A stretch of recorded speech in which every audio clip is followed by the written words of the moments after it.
Welcome to Flying High, an 8-week vlog journaling my life as a ticketing and gate agent. One of the ways I afford to travel with a family of 4 is by working for an airline. So I thought it would be fun to bring you guys along on my ride home and share about my day. So don't be shy. If you already work for an airline, introduce yourself and say hi. If you might want to work for an airline, go ahead, hit me up with those questions. And if you're just a passenger and you just want to know more, you're in the right place. I'll answer those questions too. Alright, another shift. There wasn't really anything of note today, so I thought I would take a week and talk to you guys about travel benefits because the job is fun, but the main reason that most of us do it is because of the benefits. So basically I work for, as we discussed before, a connection carrier. I work for SkyWest, and here in Montana we operate both Delta and United. So I'm able to fly on Delta and United for free if there is a seat available. Delta, I think we pay $212 for each year to enroll, and that's myself and my parents and my daughters and my husband. United, we don't pay anything, but on Delta we get free upgrades to first or business class if they're available, and our dog Fletcher can ride for free as well, and I think that's usually $125 each way. So on United, if we want to do the upgrades, we pay a discounted rate to sit in first or business class, and then I do have to pay for Fletcher on United. So especially if we have our dog in tow, we try to stay on Delta. So Delta and United have, I think United has Star Alliance partners, Delta has joint venture partners. We cannot fly on those for free. So sometimes when we look up, it'll be like a KLM flight or Lufthansa or Air France. We can't choose those. However, we can, it's called a zonal employee discount. A lot of the airlines around the world have agreements with each other, and their employees can get discounted standby tickets on their airlines. So I can fly a lot of them at a discounted rate if I go standby, seat available again on those, which is really nice. And then we don't do that often, but if we need to get to a destination, then we will. We try to stay on the free ones, of course, first. So on Delta and United, it is standby, so if a seat is available, and you don't really know, it changes, the numbers change all the time. I can get online, I used to get online way in advance and be like, oh yeah, I'll book my flight and there's plenty of seats available, and that it doesn't happen. Now I get on the night before and I look, and even then sometimes it changes drastically by the next morning. So when I say I get on, I just get online, and I can look at all the flights and the numbers, like how many seats are currently available and in which cabins they're available. And then I have to check the standby list because I work for SkyWest.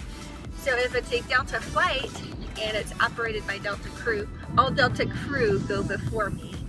All Delta retirees go before me. And then from there, it's based on which airline you work for and your seniority at that airline, your hire date. So say for United. Now if it's a SkyWest aircraft, I'm sitting better because that is my main company, so I would go before Delta employees or United employees, etc., etc.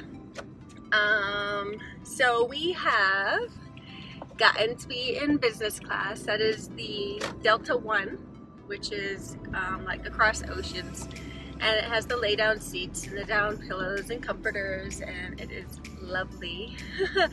But we always hope for that. We don't get it very often. It's always a special treat when we do. A lot of times we end up in economy comfort or economy plus, or in the very back of the plane, because they hold those seats for families, and if families don't show up, then a lot of times we'll get those.